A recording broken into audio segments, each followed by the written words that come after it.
Welcome everyone to the L7C podcast Demon Slayer edition. Today we are going to be previewing the Infinity Castle Part 1 movie that will be dropping in the United States of America on September 12th, 2025. So we have the Captain Byron Mitchell with us. How are you doing today, sir? I'm doing good. Excited to talk about some Demon Slayer. And then we have the My Hero enthusiast with us, Miss Andrea Alanese. How are you doing today, ma'am? Doing awesome. Like Byron said, I am excited to talk about Demon Slayer. Yeah, and to the surprise of most people, if you've been following us these past couple years, now 5 years going, this is actually only the second ever Demon Slayer episode on the podcast ever. The very first one, hence why it's going to be Andrea and Byron that will be following the journey of the previews and the reviews of this movie. It's because they were on the only other Demon Slayer podcast that we had that was literally on July 5th, 2024.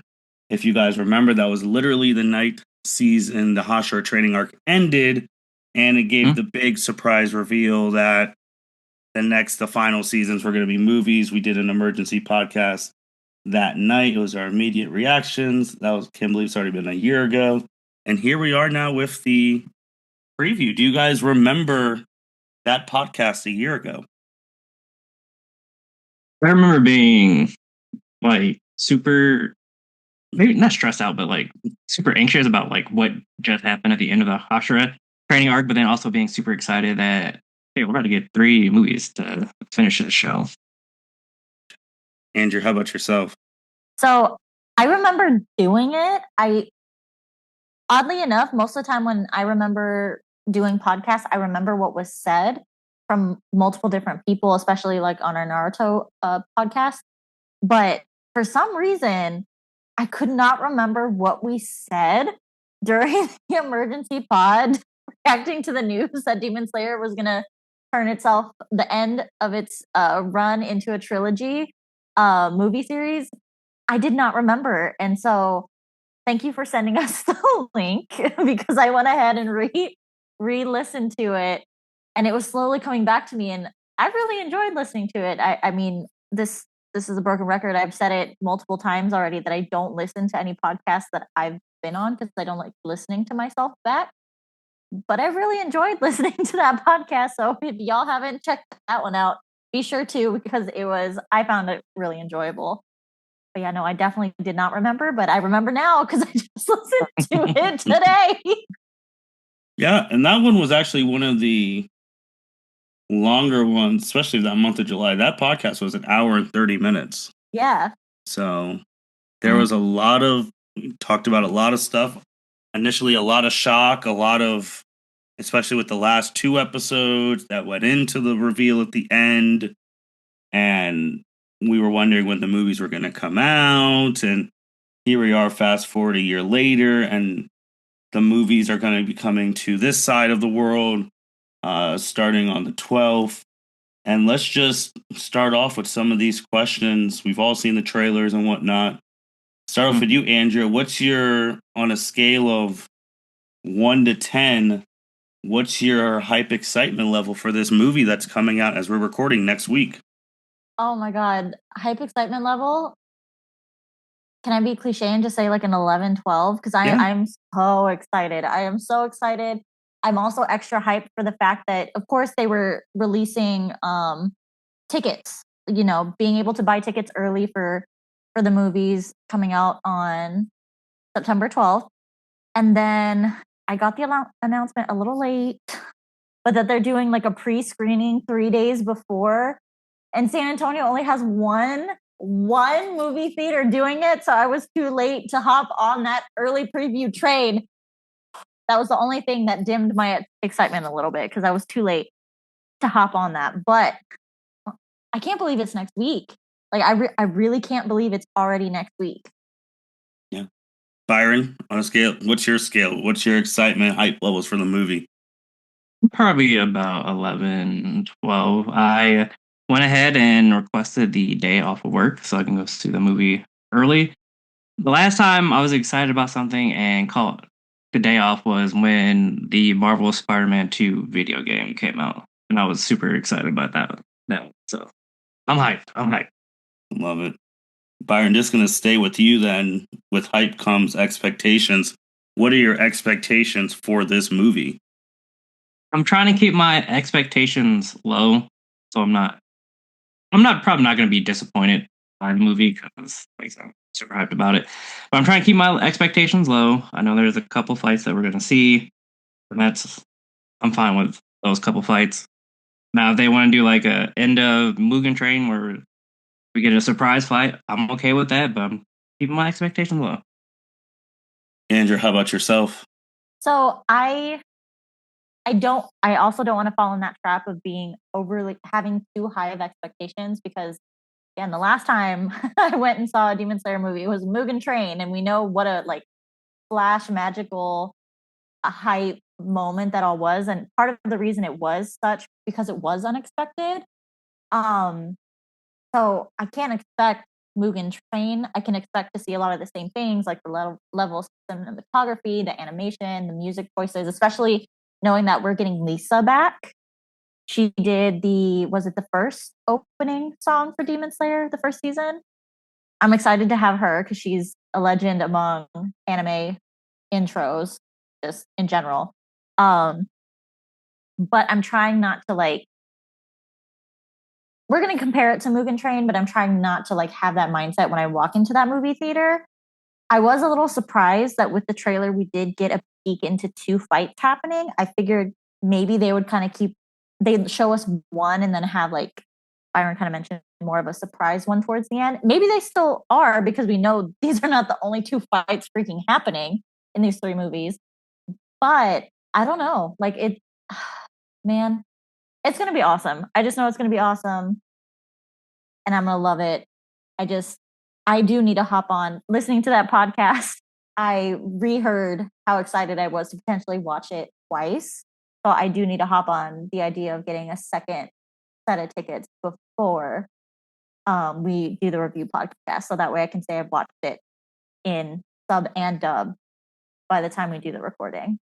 Yeah, and like Andrew just alluded to, like we're recording a week before the movie comes out, and we're already scheduled to record on the Sunday. So 3 of us will have already seen the movie opening weekend at that point at least once by then, maybe twice. So we'll be quick turnaround, but to give you guys what you want. And then I do want to, because you talked about it, Andrea, right there with Mugen Train. We've talked one thing. We watched it together, and obviously didn't know what to expect. You go in, it's crazy. Then word of mouth happens. 2120 COVID, yada yada. It makes over $500 million. It's the highest grossing movie, Japanese anime movie ever, and it's the highest grossing movie of the year of the 2021 first like times post COVID, getting people back into the theaters and whatnot. So then I know we talked about a little bit on the preview of last year. Is this gonna break Mugen Train's records? Thoughts? I think so. It kind of seems like it was starting to break Mugen Train's records in Japan and in the places it's already been released. Correct me if I'm wrong, but it came out in Japan. Was it in July? Yes, July 18th. So, July 18th. So like the first round, I don't know if there's been a second round, if we're part of the third. I think we might be the third wave. But the fact that they get the announcement the end of June last year, they get the movie within a year. I was a little disappointed, I will say, the fact that they didn't do a worldwide release. So that way we could have the numbers and know like immediately if this is going to smash all the records just across the board. But to my understanding, just the Japanese release was knocking on the door of those records without even considering us, Canada, the Middle East, like a whole bunch of other like really big box office heavy countries. So I think so, especially again, listening to the podcast today, fresh memory. Byron, I think it was you that said that you thought the most popular movie out of the three is going to be whichever one has the Tanjiro Akasa fight. Mm-hmm. And I'm from the trailer, from what I glean, is that's this movie. Yes. So that this is. one's going to be, that was your prediction a year ago. Could have changed. But your prediction a year ago was that the Tanjiro Akaza like rematch fight was going to be the most popular of the three movies. And it's the first one. I'm actually very surprised that it's the first one. So before we go on that point, just on your thing, Andrea, currently right now, I think this is more the second wave because August 8th it came out in Taiwan. The 12th it came out in Thailand. August 14th it came out in Hong Kong, Malaysia, Pakistan, Singapore, Laos. August 15th, Cambodia, Indonesia, Vietnam. August 20th, the Philippines. August 22nd, South Korea. Obviously, we already talked about Japan. And then September 11th, so the Thursday night, if you're going to see the Thursday night, you have, I'm not going to name all these countries, there's a lot, but like Argentina, France, United States, the UAE, Uruguay, Venezuela, Saudi Arabia, Lithuania, all these countries. And then there's some on September 17th. France doesn't get it till September 17th with Belgium, Switzerland, September 18th, Australia, Germany, they get it. So there's still plenty of countries. Like this wave on the next couple of weeks is going to be crazy. And then to your thing, what you said to Byron, yes, the first trailer did. I mean, the very, very first main movie trailer ends with Akaza, and that's the first poster where it shows Akaza in his fighting stance, and you see his eye. That is, instead of the upper three, it's Tanjiro in his eye. So the other fight is Shinobu, one of the only two. Well, one of the only two female Hashira / one of the only two female we actually have ever seen fight.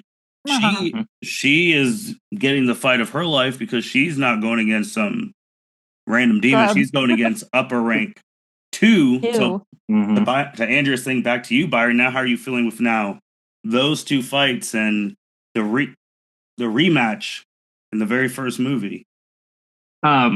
Before I touch on that, I did want to touch on Andrew's point about how it might break records. So from one of the tweets you sent, in the first 2 days, Demon Slayer Infinity Castle for the Japan box office broke 3.8 billion yen, which is 25 million US dollars. And for the first 2 days of Mugen Train, it did 2.97 billion yen, which is $19 billion. So it's already breaking its own records in Japan. So I definitely think it will break Mugen Train's records as it slowly is released worldwide. But I'm still hyped for that run back of the century between Tanjiro and Akaza. That's the fight I'm looking forward to most. I do want to see Shinobu versus Upper Rank 2, but I gotta see that. I gotta see that Akaza versus Tanjiro fight. Byron, to your thing with it competing with Mugen Train and breaking its own records, I think the one record now, I mean, that was the only anime movie in history, I think, besides like Pokemon, Mewtwo Strikes Back. But I even think that wasn't the number one movie in the world. But Mugen Train was the number one movie in the world. And when you get that type of status, now you're competing against everything else in the world. What are your thoughts on the potential?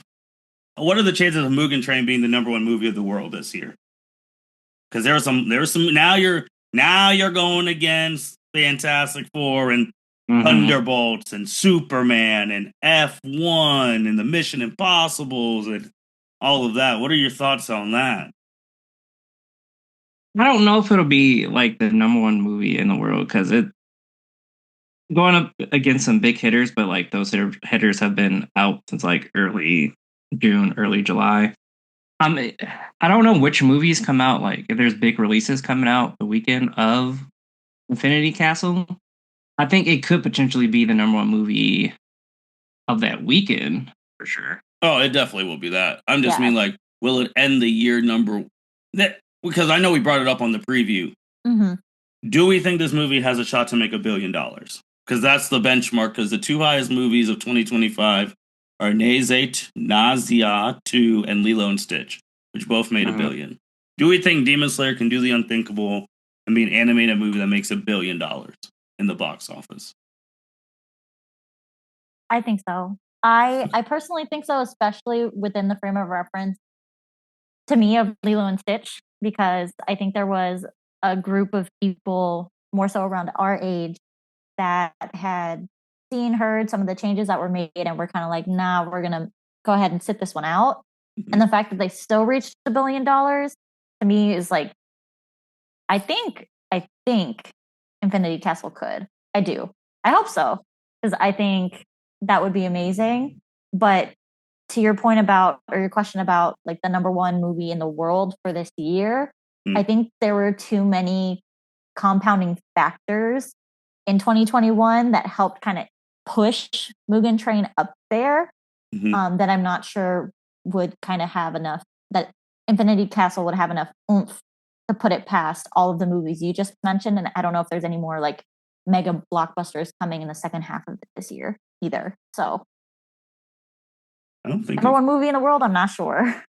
I don't think of this year, because in just looking at it, I mean, it was far and away. Like, well, obviously the 2020, like it was by far the thing, beating things like Sonic the Hedgehog, Bad Boys for Life, Birds of Prey, Wonder Woman 1984, Mulan. Like, yeah, so there was, obviously it was like COVID, but this is when people were starting going back to the theaters, and the fact that it made the money that it did, I mean, now it's competing with big boys now, so it's going to be very, very interesting with that.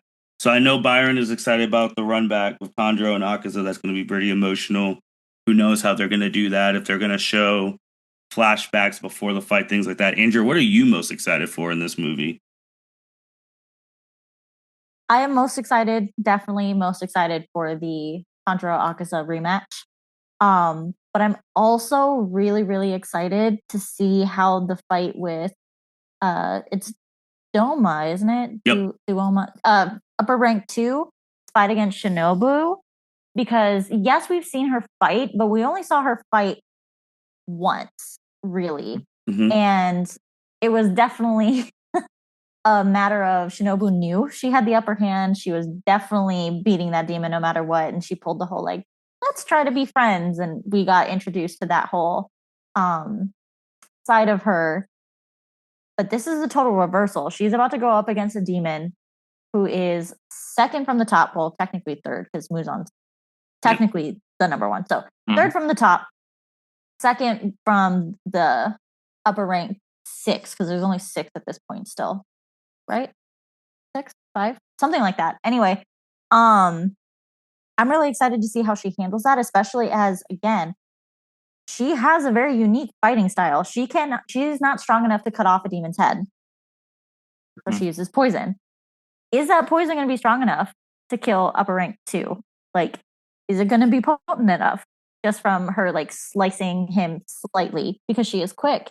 I'm really curious how that plays out. And we've never seen Doma fight. We've just seen him, nonchalantly munching on women's legs, walking up on these half dead orphans and changing them into demons, but we've never actually seen him fight. So I'm very excited to see that, because to me, it's kind of all new, almost completely new. And just the animation from the trailer regarding the sheen of like his fan, the reflection on his fan, just it got me extra excited for how beautiful it's all going to end up looking, even with how intense that fight's going to be. Byron, anything you want to add on that? Correct me if I'm wrong. Upper rank 2 is the demon that killed her sister, right? Or we don't know that yet. I was going to say, I believe that's technically because I had that spoiled for me. I did. So I don't know if it's technically canon in the anime that they've mentioned that. Well, the last I can't remember or not. The last teaser did state that was the person who killed her sister. Okay. So it is out there. It's out there. Okay. Okay. So we have 2 revenge fights in that movie, which I'm always down for a good revenge fight. I don't know if she'll be able to do it. Like you said, we've only seen her fight once, but this is do or die. We all know Right. this whole night is do or die. So either we're winning or the demons are winning. Yeah. Yeah. Yeah. I mean, like plain simple. And you're fighting in their house, no sunlight. So that means if you don't cut their heads off and whatnot, they could just hide and regenerate. And Mm-hmm. or if they're getting smoke, the little demon who does the banjo type, they could just teleport them somewhere else. And who knows that? And you see all the other Hashira and where they're gonna end up. I mean, Right. Because I mean, that's the other thing is, I did just rewatch the trailer, and I don't believe I saw anybody else. It was just Shinobu and Upper Rank 2. Like, I wonder if more people are going to be involved that we just didn't see in the trailer. Again, Well, I'm anime only, so I'm not sure mm-hmm. how it plays out exactly, but I wasn't sure if in the trailer, like, we specifically see somebody in the background of that fighting sequence, because I really only saw those two. Well, one of the posters that did come out kind of teased another big fight between Zenitsu and Yes, that's right. his friend or ex-friend. Yeah, the former like brother pupil, I guess you could say. Also, if people didn't make that connection, the brother pupil is the same guy that ratted out Gyome and the other orphans, putting out the wisteria candles or incense or whatever it was. So he's been a problem for a long time. And yeah, so that's also, is that fight for sure in this movie, or are they, because I wonder, like, is that going to be the fight towards the end that they tease and then we don't actually get it? Because then that would be three revenge fights in one movie. We'll see, because this movie is significantly longer than Mugen Train. This movie is 2 hours and 30 minutes. Oh, wow. Well, because Mugen Train was only 119 minutes. This movie is 155. So like this is like a full feature length. Right. Yeah, so 2 hours and 35 minutes. Yeah. So yeah, so the three posters that they've shown, those are going to be the fights. And I know everyone's just like, and then I guess my thing is obviously when you saw the trailer, when you hear, especially the Japanese sub, because the guy did it amazing. The long time no see Zenitsu, and then you just see how Zenitsu the look on his face, yes. Because you brought up the former pupil, whatever, and all of that jazz. I mean, I really don't want to. I mean, you could connect the dots now that since he's involved with this, he's the new Upper Rank. Right. Which means just think about what you had to do to become an Upper Rank in that short a time. That plus, I mean, if y'all want to go look for that connection, it's in the final season, the Hashira training arc. Technically, it is the final season. The final TV season, yeah. The final TV season. The letter, then, like, it says it without blatantly saying names, but you kind of, I put those dots together and I was like, oh, like you. And that's the reason for the flip for the switch. That's the reason for the lock in. That's the reason for the look. So if you need a refresher, you want to look for clips that go over the contents of the letter from his master. Well, you don't lock in like that unless something drastic happens. Yeah. So with that too, I think, yeah, so those are going to be the three main fights. I mean, it's a 2 hour, 30+ minute movie, so it's a full movie. I really think the structure of it's obviously they're going to be like, oh, this is what's happened leading up to this. And then after we see all the people land, because, they're going to have that initial shock, like, what the heck is going on, all that jazz. And then just magically, the people who are running in the place, the main fights, are just going to magically find the demons who they're going to fight, like, and stuff like that. And then we go from there, and then we'll have the other stuff with the other Hashiras and all of that. And then if this follows the Mugen Train thing, I mean, it could end with something we don't expect, and then someone dies or things of that nature. I mean, technically, the only person on the board who we know is not going to die until potentially the end, or not at all, is the main character. Because we know he's Right. not going to die in the first movie. Everyone else, and that's everyone else, Up for grabs. up for grabs. Up for grabs. Going to hell. Straight to hell, like Muzan said. And then also the biggest thing, which I think is going to be a big part of this movie, where people are scouring around, and those little weak ass demons who are going to be fighting like the demon slayers who are doing all the training. You know, the people below, Tanjiro's crew, Kano, and all them. Where is the most important chess piece on the board? Where is Nezuko Kamado? The most Right. important asset of the series now. Like she's probably with Orokudan Kim. I could be wrong. I mean, that was your question, even you posed on the on the last podcast. And technically, again, correct me if I'm wrong. I don't think I saw her in any of the posters or trailer. Oh, So she's not been shown. I don't think she's popping up until at least the second movie. So, and maybe she's the surprise one that pops in. Mm-hmm. But the biggest key is, does Muzan and the Biwa lady actually know where she is? Because if they, once they do, then yeah, they're going to beam her into the castle for sure. But she wasn't part of this initial wave, like the whole group where they're trying to get everybody down in there. She was not part of it. So wherever she is at this moment, at least we can, I kind of put it out of my mind in the sense of she's safe. So hopefully, fingers crossed. Wouldn't that contradict the stuff that they've done though? Because the fact that after all these years, they were finally able to find the leader's house. After all these years, so you found the leader's house, but you can't find this girl.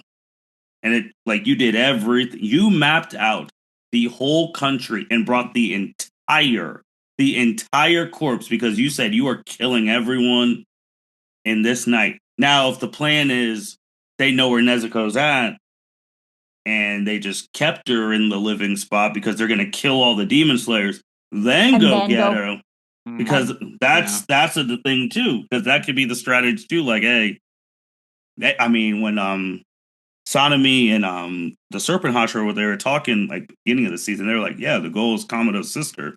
Everyone knows the goal now, so there's just no way. In the past 2 seasons, they found the 2 places couldn't have been fine for years: Swordsman's village and the leader's house, Ubayashi's house. Mm-hmm. Now the thing Muzan's been waiting for a million quadrillion years, and he magically just can't find her anymore. Right. I don't think it's going to happen. Unfortunately, Tamio's dead. I think Muzan's going to torture him. He's going to do like the whole Batman, where's Nezuko? Mm-hmm. I think I don't know who knows where. Who do you think knows where Nezuko's at? Obviously, Tanjiro. Yeah. Probably Giyu if she's with Orokudaki, probably Giyu. But who gave? Well, obviously the person who gave the order's dead. Right. Mm-hmm. So he's done. So I would think then second and the wife's gone. So I would think Guillaume knows, because he's basically now the lead. Basically. Yeah. True, but that's also like a safeguard in the sense of the less people that know, the better, even for the next quote unquote head. Like and that's why I also wonder is like, would Gyu even know? Because like I know Gyu is kind of like extension big brother to Nezuko because he's big brother to Tanjiro, but it's like the less people that know, the absolute better. If it's one of those situations where it's truly like we do not need to know where she is. We want her to be hidden completely.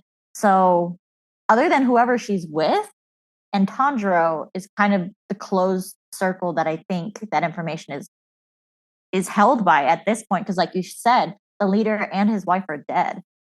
Mm-hmm. Well, I do think Guillaume knows, because if the leader told him he was about to blow himself up and kill himself, if you're telling that to him, I think you're going to tell him like, hey, this is where Nezuko's at. Mm-hmm. Maybe. And the thing is, I can understand with Tanjiro knowing, because that's his brother. I can see the flip side. I can see them like him saying like, hey, you got to trust us. And he doesn't know, because Tanjiro's not a liar. So if if Akaza's beating his ass saying, where's Nezuko? Like he could tell that he's lying. So he could be one of those things like when he got blindfolded and went to the village, like, hey, trust us. Tanjiro can, his little smell. He's like, oh, I trust you to place Nezuko with someone safe. It's not like they're placing her with Sanemi. So Right. there could be a thing where it's like the reverse psychology because I mean that could be the first person. I mean, I could see Muzan saying, "Hey, you want your revenge because he embarrassed you? Go to Kamado before you kill him. Ask him where his sister is, and then keep him moving." Yeah.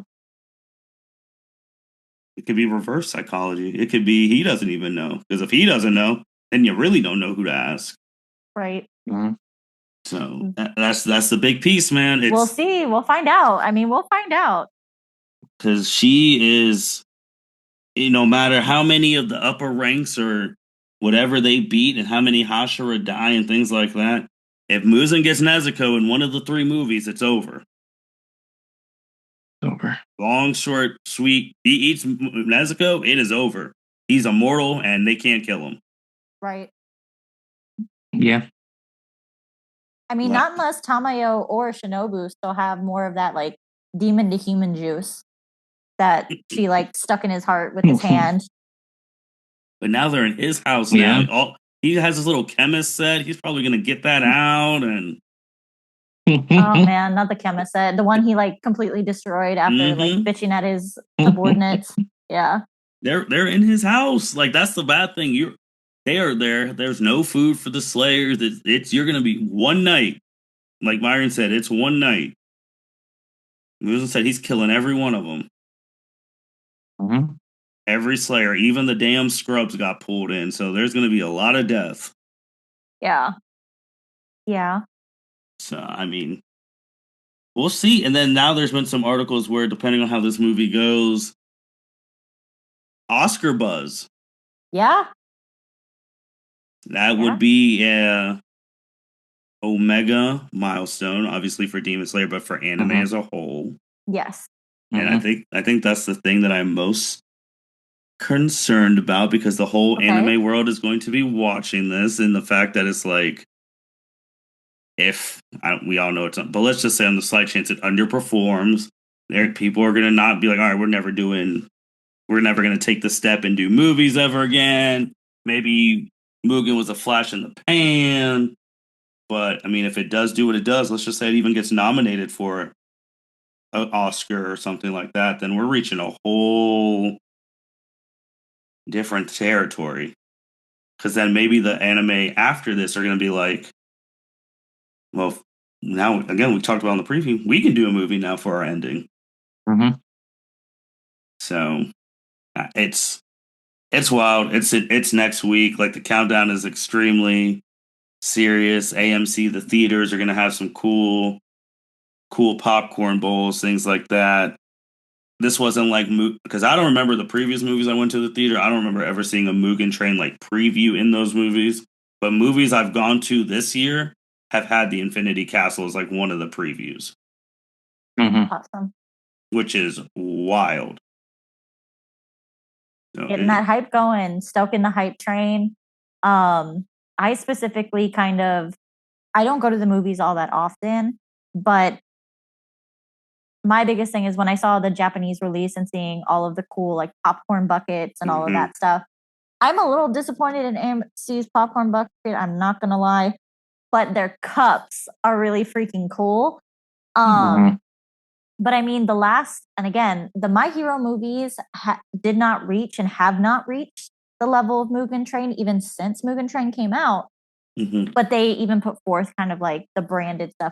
I mean, I just this weekend used my Hero Academia. The most recent one was Hero's Mission, wasn't it? Where Midoriya was accused of murder. No, there was the one after that with Dark All Might. Yeah. There we go. Yes, that one. I got a popcorn bucket from that movie for My Hero. So the fact, because Martin, correct me if I'm wrong, but they didn't do that for Mugen Train. Like it wasn't even available. I don't believe. Like the popcorn buckets, cup. It was just, here's the movie, and it rocked all of our socks off. Yeah. I don't remember popcorn buckets for Mugen Train either. Yeah, and we saw it the Sunday of the weekend it came out. Yeah. So. I remember seeing it like a week later. And I was like, wow. After I saw it, I'm like, I really should have went to this when it first opened because this movie was amazing. No, I mean it was crazy because it was just like one of those things like all the stuff, the animation, each which we'll go into the next question. I mean, we know we talked about the fights, but in Mugen Train, everyone had a moment. Like I've been rewatching the clips of that. Obviously on the train, Nezuko protecting the humans, Zenitsu's entrance with his music going, and then Tanjiro and Inosuke up top before Mhm. they kill Lower Moon One, and then obviously Rengoku. Who I know we asked this question a lot, and Andrea is going to get this question in 2 weeks. In 2 weeks, who needs a moment? Who needs a top moment in this movie? Who needs The, it? I mean, Shinobu obviously needs a mm-hmm. moment in this movie. I think Tanjiro needs any female demon yes, slayer. that's Yeah. fair. Because we did see Kanroji in the trailer that she's just running up on a horde of like, throwaway demons, but still like Mhm. the massive how massively outnumbered she is. Mhm. Wild. So I mean, again, not to beat a dead horse, but this is do or die. So legitimately, everybody who's going to survive is going to need a moment. Even if we don't necessarily see the full thing in the cinematic universe, but technically speaking, anybody who's surviving is going to have some sort of redeeming moment. But to Mhm. me, Shinobu definitely needs it because again, she's lower in the Hashira ranking and she's going up against number 2. Yeah, which is such a that's she's dead because now I'm just thinking about it. I was just like, if Rengoku is stronger than her, yes, and he got put to sleep by 3, yes, what the fuck is she doing fighting 2?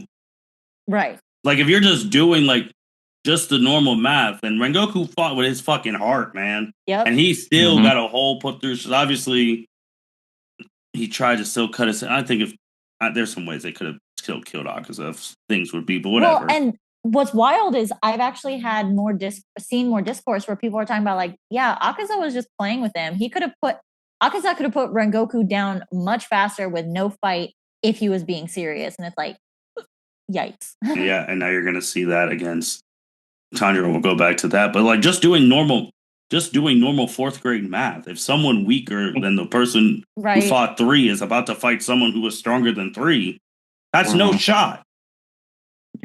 Yeah. That's no shot. And then now we're gonna have to with your math, with the math now, Andrew, what you just brought up. Do we think Tanjiro's stronger than Mugen Train Rengoku? No. At this point, I think he might be close to being on par, but that's the other big thing is we see you in the trailer, and I do believe they're together. I believe they end up together and fight Akaza together. And Gyu's one of the only other Hashira that has fought like a quote unquote not an upper rank, a lower rank of the what are they called? The Kizuki? 12 Kizuki. There we go. I haven't used that term in a while. Where he put Ruri in the dirt. Right. And he was number 12. Like he was the lowest of all of them. So and also by that feat, what's his name? Enmu was put down by the combination of Inosuke and Tanjiro only. And that was again they got rid of 12 through 8? So he was number 7 and they put him down. Yeah, because Mugen killed the rest of them. Right. So yeah, he would have been number 7 and Enmu was taken down by at the time of Mugen Train, a combo of Inosuke and Tanjiro. Yeah. So I mean, at least Gyu has a little bit of experience fighting upper rank demons. It was no sweat to him, as we saw, which blew our minds for the time period. Because we were all like, what is this? What? And correct me if I'm wrong, but I think Gyu is actually stronger than Rengoku, like by a step. Like I think they're pretty close, but I do believe Gyu is stronger than Rengoku, or was during that time frame. It was weird because like the only things that are blatantly in terms of like the Pantheon of strength, Guillaume is significantly stronger than all of them. Yes. Like that has been very clear. Which is like, okay, bro, can you come help?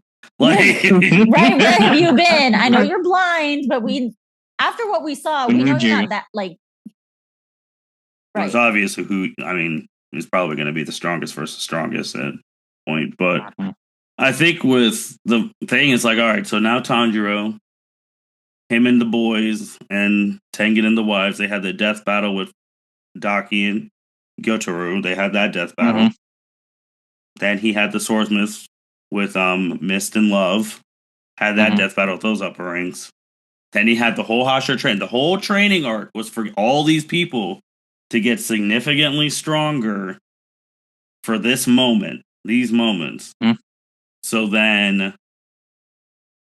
that's where I'm like, if you're going to fight Akaza, if you're going to have a chance of winning, you have to be a lot stronger than what Rengoku was when he fought Akaza. Obviously, it's changed now. He has he didn't have the mark in that movie. Now he has that, but it's not like he's activating it on will. It just happens.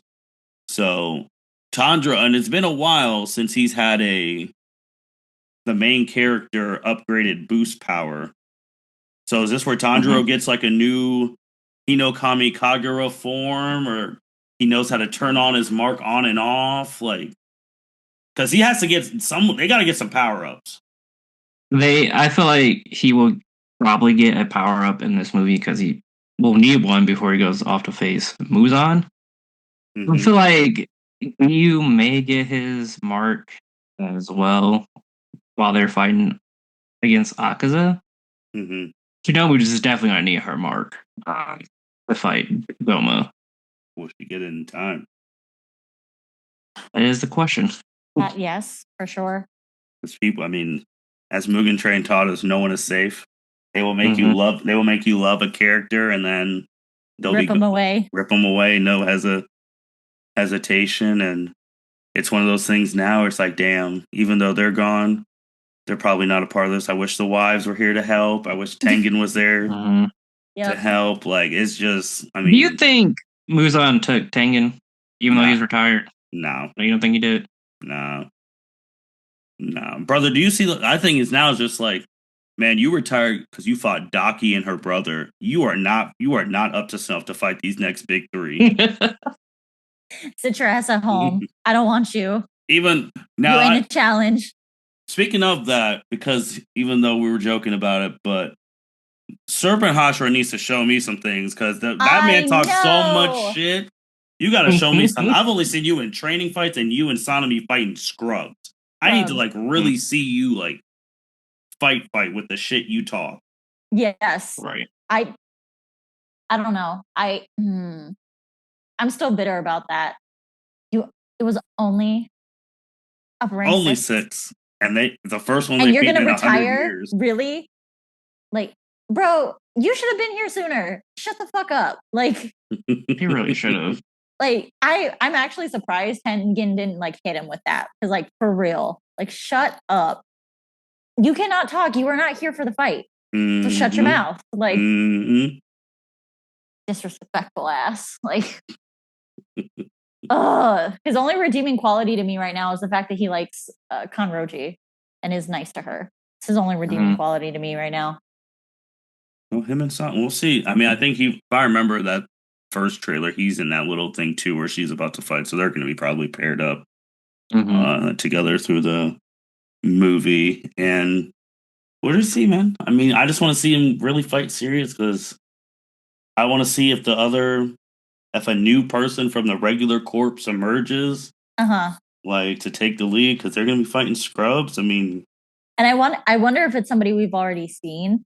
Yotaro, whatever his name is, starts with an M, who is basically worthless. Oh, Mutaro. Mutaro, yes. Oh, yeah. Or what was that guy's name from the Spider Mountain thing? Murata? No, that's him. That's what we're saying. Murata, yeah, Murata. Okay, I was like, yeah.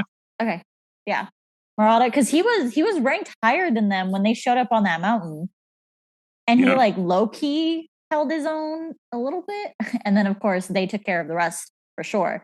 But he was ranked higher, so that means he had more battle experience, and he's still around. We ran into him during the training, so like still alive. Maybe like, will he get a mark though? I don't know. I don't think he's getting a mark. But I mean, he could have a moment. He could be like, he's even from the bottom. You got to have a top person from the bottom. You have your number 7 through 12. So, like, is he that guy? Is he going to be that guy?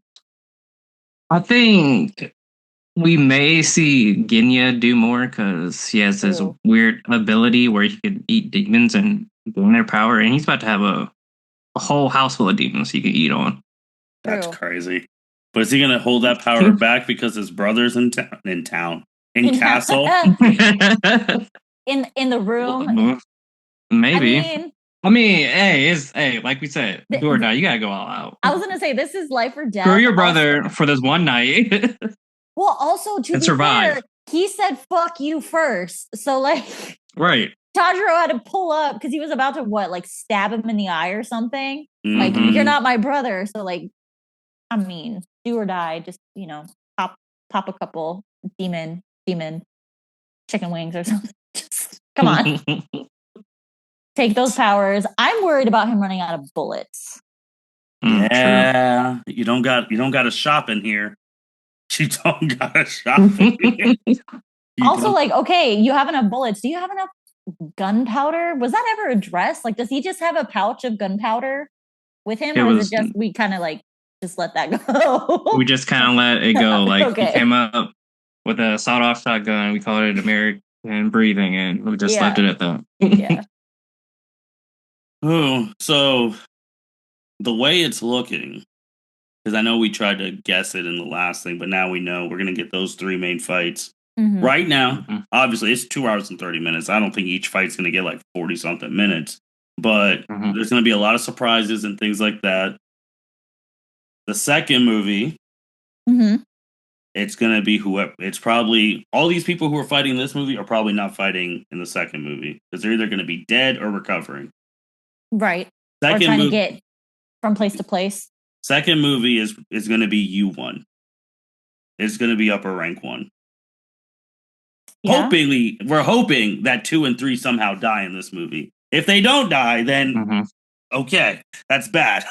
But upper rank 1 he's probably going to be the main focus of the next movie. Yeah. Because then the third one is we got to find a way to kill Mugen before he gets Nezuko.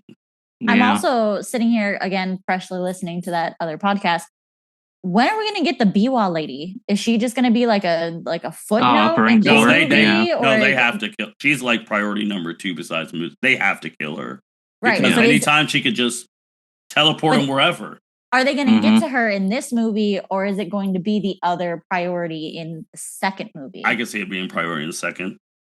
Me too. Once they find out who the power to control the castle, you got to get her. Because, and I mean, just think about that's going to be so terrible if Shinobu's about to win and she sees this thing, no thanks. Does her little thing, and then Domo's like, huh, you got switched, and then he kills her. My God. Because Doma doesn't look like the honorable type. I think Akaza's gonna tell her to stay the fuck out of his match because this is personal. So but all the other demons, we're about to get killed. Switch us out of here. Hold on. Did Tamayo get dropped in Infinity? Because she's holding Mugen. She's dead. That's right. Well, yeah, Mugen's killing her, bro. She's dead. Yeah, he's been wanting to kill her for a long time. I don't know. I just wondered if maybe we would get her in a fight with the Biwa lady because maybe she's acquainted with her. Like maybe she somehow gets away from Muzan and finds Muzan is not letting her escape. No, she's dead. Now her boy, that's a different story. Oh, you're right. Mm-hmm. That's a different Yoshiro, story. Right? Yep. Yeah. He's gonna get a power up when Tamayo gets smacked. Valid. Oh yeah. Valid. Anything else, guys? This is happening. This is next week. We're gonna be back next Sunday reviewing. I'm excited. I can't wait. It's all basically come to this. Right. It's finally here. It's a year and what is that math? 2 months, basically a year and 2 months since the announcement, and I feel like that, yes, it's 2.5 hours, but I feel like it's going to be over faster than we realize because that's how I felt watching Mugen Train. Like, and especially again, considering there was the period of time where we're like, oh, Enmu's dead. Everybody's good. All right, it's time to go. And then the music starts. We're like, wait, what? So that's still one of the biggest shocks I've had in a movie theater. yeah. So I do wonder if it's going to feel that way again, where everything just, because it's so action packed and things that just keep rolling and moving, that it's going to feel like that 2.5 hours just flew. I'm going to be curious to see if that's how it feels, or if it really breathes enough to feel like you're sitting in a movie for 2.5 hours. I don't know if y'all might know this, but how many other anime movies are actually that long? Because I feel like animated movies... 2.5? Yeah, it was like... animated movies generally, especially because a lot of them are kid-focused, I feel like are under that 2-hour mark. Yes, Andrew, you're 100% right on that, but I don't even want to... Some of these movies that are like super long, we have they're not as well known. Like currently right now, Demon Slayer, the 2 hour 35 would be the 7th longest anime movie in history. Okay. Oh wow. Number what one was is it first? In the Corner and the Other Corners of the World. It came out in 2019. That is 2 hours and 48 minutes. So it's not that much longer. Wow. Okay. Yeah, like the highest is 248, then 243, 242. Like, so we're like, yeah, this is out of mainstream anime, all of that. This is the longest movie ever. To put it in perspective, even though they include this, I guess, because of its animation, Byron, this movie is 20 plus minutes longer than Across the Spider-Verse. I was about to ask you about that because that is an animated movie. And when I was making those comments, I was like, well, Into the Spider-Verse is technically 15th. Because Across the Spider-Verse didn't feel like it was like 2 hours and 10 minutes. So that is where, and then you get down like the next one that is like maybe known, like the Mobile Suit Gundam movies, like quintessential quintuplets is 2 hours. Yu-Gi-Oh! Dark Side of the Dimensions was 2 hours and 11 minutes. Like Final Fantasy, Gurren Lagann movie. First Slam Dunk was 2 hours. Like, yeah, so this ain't often. Like, to get to this point, 2 hours 30 plus. I mean, do we think the other movies are going to be about on par? Because that was kind of when you told me how long this one was. I was like, I don't know if the other movies can fill up that same level of time slot. And not that they have to, but I was just curious. I was like, did they? I think it depends on who dies in this movie. Valid. Yeah. And we don't know the order of the fights. True. All right. Like, I mean, technically speaking, we could actually have one of these 3 major fights bleed into the next movie. Yep. And then you still have Upper One in the wings. You still got the, like you just said, the girl with the instrument. Like, you still got them having to, because they're going to have the part where they're dealing with the loss of someone who died. Yep. We're going to have to get into backstories. And I know we're getting into backstories in this movie, especially because I've had it teased, partially spoiled, like with images. I don't really get the context. But we should be getting Akaza's backstory in this one. And I've heard rumors that for a lot of people, it's one of the heaviest hitting backstories. So I'm hoping they give enough attention and time to it. And that may be pushing, obviously, the length of the movie. Yeah, because you got to have a backstory of all of the upper ranks, pretty much. And because it always happens before they die, and you got to go through that. And well, sometimes depends. You could get the Muichiro treatment of just like, nah, fuck you. We got a little. We knew he was like a painter. Yeah, he was a art person. Yeah, but that was just more in how he was talking versus like once Muichiro, ended him, he chopped him into tiny pieces and he was done. Oh yeah.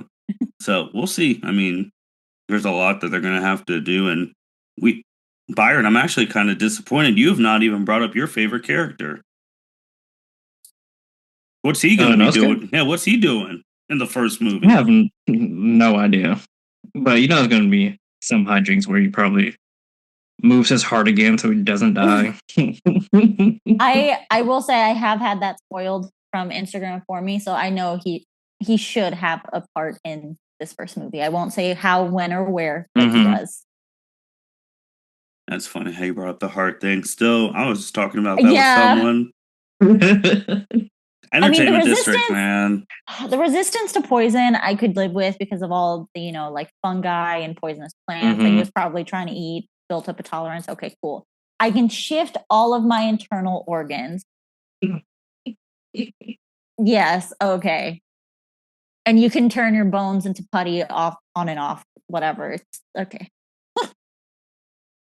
Like, I don't know. They did that perfectly because it was right after Mugen Train. So Rengoku died, and I mean, God, the District Weekly was just absolutely bonkers because you really thought he was dead, and I really thought he was dead because I was like, oh, I thought Zenitsu was going to die too, pushing Tanjiro off the roof, and he didn't get off the roof in time for the explosion. I thought he was going to be crushed. He just had more than just building. His leg. Yep, the whole building on him, and Tanjiro's there, Tengen's there, poisoned, arm cut off, and wives in Northern Sight. I'm like, is someone gonna fucking help? Like, and then you got Daki and her brother just laughing. Everything's in flames. Tanjiro's everything fades out. We're like, is this really how this shit ends? Like, what? And it's crazy. I know I was thinking that. Well, even when they won, they lost. They blew up the whole city. They did. There were a lot of civilian casualties. Just to kill those two, man. And that boy Muzan was hot. He was hot. He's like, damn. First time in 100-something years, an upper rank die. I was like, hey, just think about how many Hashira you guys have killed since then. Right. They finally got a dub. I'm gonna say, because Daki and Gyotaro even made a comment on how many Hashira, like, she had killed herself. And again, in the grand scheme of things, right. It was like, man, were these other Hashira just not shit, or were they brand new Hashira that they didn't have enough like kills under their belt to be good yet, or something? Like, what was happening? It really feels like it went Yorichi's class, like the pinnacle of pinnacle, and then after that class was just straight garbage all throughout the years, and then you finally get to the stories cast where Ubayashi even says like, you guys are the best class since the founders, right? The founders. So it's like, but then it's weird because we have 1, 2, 3 known retire. How do you retire and still be alive? Like, right? Goku's dad, obviously, Kodaki. and then Zenitsu's master were all 3 former Hashira. So how'd you guys get out and everyone else got smoked? Well, and we do know with Zenitsu's master, he was injured, just like Tengen, in the sense of like, I mean, he was missing a leg. Yeah. So, but Urokodaki is completely fine from as far as we can tell. And did Instagram spoil what he looks like?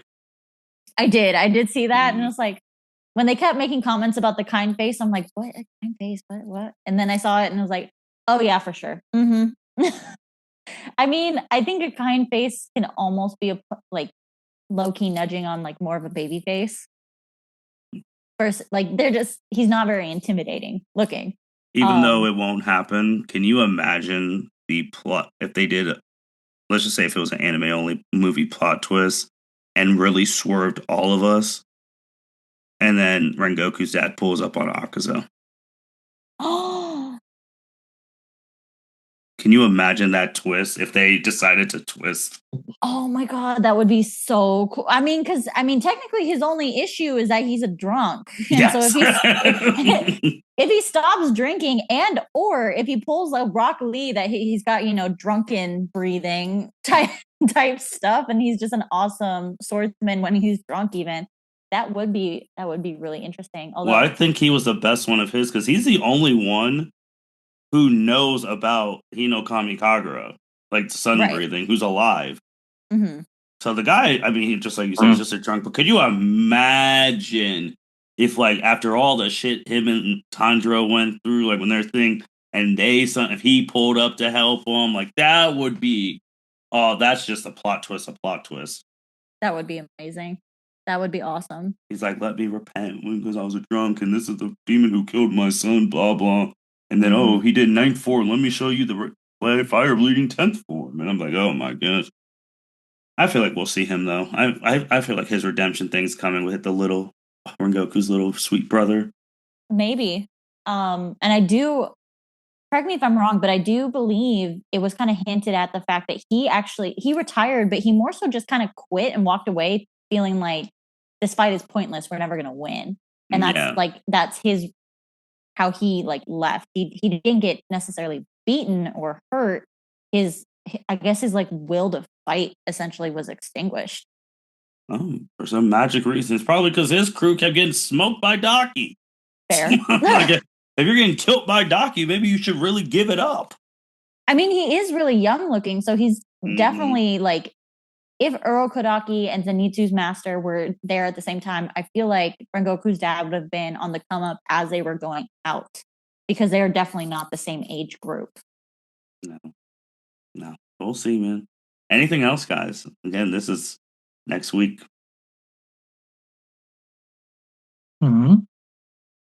I can't think of anything. I'm still wrapping my brain around the fact that it is next week. I am planning, I don't know about you guys, in preparation, I'm going to go ahead and rewatch the Hashira training arc over again. Because listening to that podcast, I realized how many details I had already forgotten, especially about the last few episodes for the end of that season. So I know I'm going to at least rewatch that, if not start from probably the Entertainment District, just because I know I've watched the first season of Mugen Train at least 10 times. Yeah, I've been rewatching people do which is a cool thing. Maybe one day we'll do it. I've been rewatching people have reactions to the trailer. So like I've rewatched everyone's reaction to the long time no see Zenitsu and them seeing how locked in he is and blah blah blah. Like this is the blah blah blah. And like Akaza and everyone's like Shinobu's fighting upper rank too, and seeing other people's excitement on YouTube has like hyped me up even more for like I just can't wait to see people's reactions next week. Just definitely try to stay off of X and Instagram and Facebook as much as possible. Starting on, was it Tuesday, the early release? Yeah, the early release. People are going to be talking about it. People are going to be posting about it. Hopefully there's not too many clips that get out. I was surprised at how few I actually saw after the Japanese release. I saw a couple, but I just like quickly scrolled through. But that's my strategy starting on Tuesday is I see anything remotely Demon Slayer related, I'm moving, because I don't want to know. I want to go in there and have everything laid out for me the first time when I watch it. Yeah, I don't know about you can correct us if we're wrong. I do know on Twitter you can like block out keywords so that you won't see any tweets. I don't know if you can do that on Instagram. Like, don't put anything about Demon Slayer on my For You page or... I have not tried to explore that. I didn't even know that was a feature on X because I don't really use it all that often. But I can check. I can definitely check because that would be helpful, especially since like a lot of the anime pages I follow, they definitely do like the hashtag Demon Slayer. And so if I just if I'm understanding what you're saying, maybe Instagram, I can put on like a, do not show hashtag Demon Slayer, hashtag, the abbreviation Infinity Castle, and try to block all of that out as much as possible. Yeah, I can check. Yeah, again, it's easy. I mean, people just don't go on. I mean, you can't obviously go on, talk to who you need to talk to, and just keep moving. Just ignore the stuff and just watch it in theaters. That's really the only experience it in theaters. I mean, even with some of the stuff, I mean, I haven't been gracious because maybe the people on Twitter are more respectful towards people. There's been nothing leaking from Japan on my side of the stuff. I've not seen one fight. I've not seen. The only things I've seen are the legit trailers that have come from them. So, yeah. Anything else, guys? Okay. Thank you, everyone, for listening to the L7C podcast. This group will be back literally next Sunday reviewing the movie.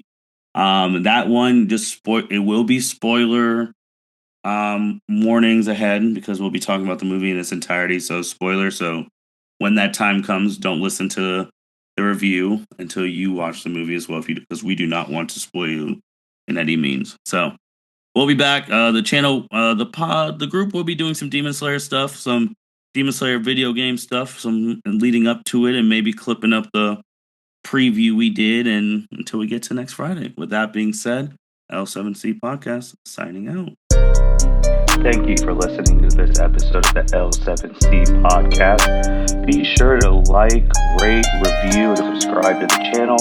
Follow us on all social media platforms, and we'll be talking to you guys soon. Take care.